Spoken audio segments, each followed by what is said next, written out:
Praise the Lord. I have set my Lord always before me, because he is at my right hand. I shall not be shaken. Hallelujah. पिछले संदेशों में हमने जाना कि परमेश्वर नहीं चाहते कि हम बिना महिमा के रहें। वो हमें ऊंचे स्थानों पर रखना चाहते हैं और चाहते हैं कि हम विजयी जीवन जिएं। इसलिए हमारी निर्बलता और कमजोरी के समय हमें रिन्यू करते हैं कि हम नया बल और शक्ति पाकर फिर से तैयार हो जाएं।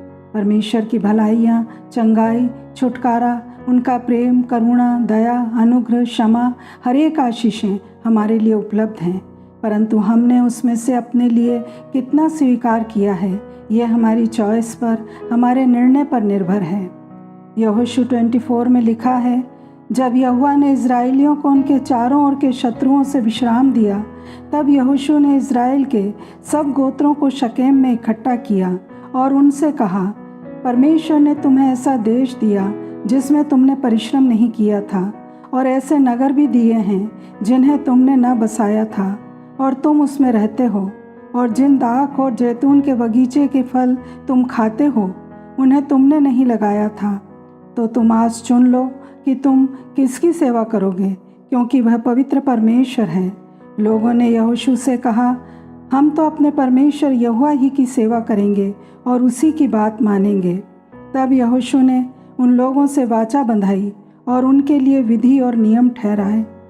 ये विधि और नियम तो यहोशू ने इज़राइली जाति और इज़राइल देश के लिए ठहराए, परंतु परमेश्वर के नियम और सिद्धांत तो आकाश और पृथ्वी, प्रकृति और सारा संसार और हर एक देश के सिस्टम के माने जाने के लिए सृष्टि के आरंभ से ही चले आ रहे हैं। प्रकाशित वाक्य 4:11 में लिखा है, हे हमारे प्रभु और परमेश्वर, तू ही महिमा और आदर और सामर्थ्य के योग्य है, क्योंकि तू ही ने सब वस्तुएं सृजी और वह तेरी ही इच्छा थी और सृजी गई।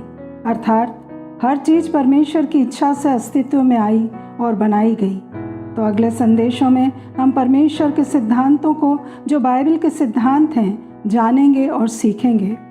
सारा संसार, प्रकृति, हर एक देश की कार्य प्रणाली किसी न किसी तरह अपनी अपनी विधियों और नियमों के साथ जाने या अनजाने में ही सही बाइबल के सिद्धांतों को मानते और उसके अनुसार चलते हैं। हमारा बनाने वाला हमसे कहीं ज़्यादा बुद्धिमान है। एक प्यार करने वाले पिता की तरह वे हमारी परवाह करता है। उसने हमें इस तरह नहीं बनाया कि हम अपने मनमाने फैसले करके सही मायनों में खुश रहें। यिर्मयाह 10:23 में लिखा है, हे यहोवा, मैं जान गया हूँ कि मनुष्य का मार्ग उसके वश में नहीं है। मनुष्य चलता तो है, परंतु उसके डग उसके अधीन नहीं है। इसलिए हम सभी को परमेश्वर के मार्गदर्शन की ज़रूरत है। यशाया 48:17-18 के अनुसार यहोवा कहता है, मैं ही तेरा परमेश्वर यहोवा हूँ, जो तुझे तेरे लाभ के लिए शिक्षा देता हूँ, और जिस मार्ग से तुझे जाना है उसी मार्ग पर तुझे ले चलता हूँ। भला होता कि तूने मेरी आज्ञाओं को ध्यान से सुना होता, तब तेरी शांति नदी के समान और तेरा धर्म समुद्र की लहरों के समान होता। दूसरा तीमुथियुस 3:16-17 में लिखा है, संपूर्ण पवित्र शास्त्र परमेश्वर की प्रेरणा से रचा गया है और उपदेश और समझाने और सुधारने और धर्म की शिक्षा के लिए लाभदायक है, ताकि परमेश्वर का जन सिद्ध बने और हर एक भले काम के लिए तत्पर हो जाए। परमेश्वर के कानून और सिद्धांत हमें सिखाते हैं कि हम अपने आज को कैसे बेहतर बना सकते हैं और आगे चलकर हमेशा की ज़िंदगी कैसे पा सकते हैं। यहोवा की व्यवस्था खरी है, वह प्राण को बहाल कर देती है। उसके नियम विश्वास योग्य हैं, साधारण लोगों को बुद्धिमान बना देते हैं। उनका पालन करने से बड़ा प्रतिफल मिलता है। बाइबल के सिद्धांत ऐसी बुनियादी सच्चाइयाँ हैं जिनके पालन से हम अलग अलग हालात में फैसला ले सकते हैं। जब वैज्ञानिक विश्वमंडल के रहस्यों को समझने की कोशिश में लगे हुए हैं और इस बात से अचंभित हैं कि अंतरिक्ष में फैले पिंडों में कितनी ऊर्जा जमा है, सूर्य ही हर सेकंड हाइड्रोजन बमों के विस्फोट से अधिक ऊर्जा पैदा करता है, तो हमारे सृजनहार के पास इतनी बेहिसाब शक्ति है कि वे उनको अपने कंट्रोल में रखता और चलाता है। सिस्टम जो स्थापित हो गया वो हो गया, कभी फेल नहीं होता, उसकी गति खरी है। परमेश्वर अय्यूब से पूछते हैं क्या तू आकाश मंडल की विधियां जानता और पृथ्वी पर उनका अधिकार ठहरा सकता है? किसने तुम्हारे अंतःकरण में बुद्धि उपजाई और मन में समझने की शक्ति किसने दी है? कौन बुद्धि से बादलों को गिन सकता है और आकाश के कुप्पों को उंडेल सकता है? अपनी आंखें उठाकर देखो, किसने तारागणों को सिरजा और उनको नाम ले लेकर बुलाता है और उनमें से कोई आए बिना नहीं रहता। परमेश्वर ने हमें विवेक दिया है, हमें रोबोट की तरह नहीं बनाया कि हम बिना सोचे समझे आंख मूंद कर उसका हुक्म माने। मर्जी से काम करने की हमें आज़ादी है। अन्न मतलब भोजन सयानों के लिए है, एडल्ट्स के लिए है, मैच्योर्ड के लिए है, जिनकी ज्ञानेंद्रियां अभ्यास करते करते भले बुरे में भेद करने में निपुण हो गई हैं।